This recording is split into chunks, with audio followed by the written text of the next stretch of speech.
Assalamualaikum warahmatullahi wabarakatuh. My name is Dian Wijayanti.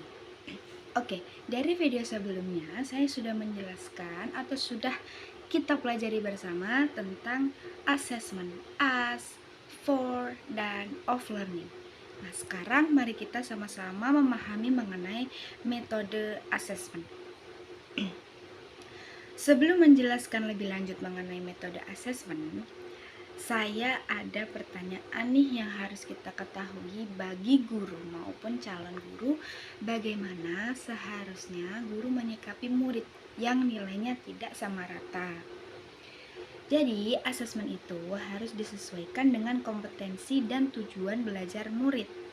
Dalam paradigma baru ini, guru diharapkan bisa melakukan asesmen berdasarkan proses, bukan sebatas hasil akhir saja. Namun, asesmen harus dirancang secara adil, proporsional, valid, dan dapat dipercaya. Asesmen terdapat 3 pendekatan, yaitu asesmen diagnostik, asesmen formatif, asesmen sumatif. Asesmen diagnostik dilakukan di awal pembelajaran untuk mengidentifikasi karakter belajar dan kemampuan atau kompetensi awal siswa sebagai bekal awal ikut pembelajaran. Kemudian asesmen formatif yaitu proses pembelajaran dengan melibatkan dan melihat kemajuan belajar murid yang lebih mendalam.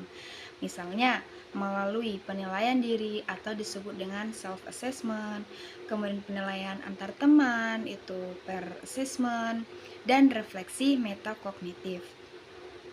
Nah, yang terakhir dilanjutkan asesmen sumatif yang pelaksanaannya itu di akhir pembelajaran untuk menguatkan konfirmasi capaian hasil belajar. Dalam pelaksanaan 3 pendekatan tadi, kita bisa menggunakan 3 teknik yang paling umum, yaitu yang pertama teknik observasi, yang mana murid diamati secara berkala dengan fokus secara keseluruhan maupun individu. Dalam proses observasi tersebut, guru mengamati bagaimana peningkatan kepercayaan dalam proses belajarnya. Nah, yang kedua, teknik asesmen performa dapat berupa praktik, presentasi, pidato, atau permainan dalam olahraga atau sejenisnya.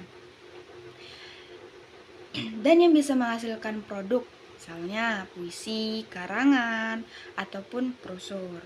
Yang ketiga, tes tertulis atau lisan, yaitu menguji level pengetahuan murid atau pemahaman yang sifatnya menghafal.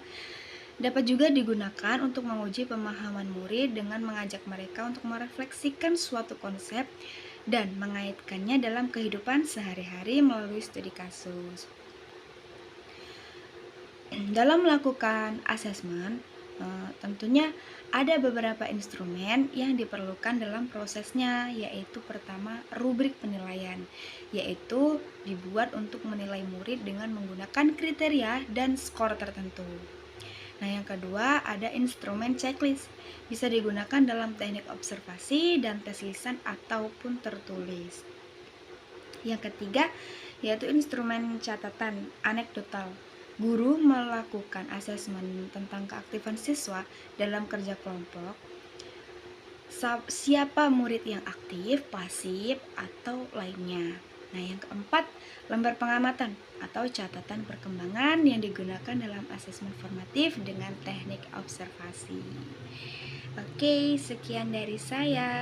Wassalamualaikum warahmatullahi wabarakatuh.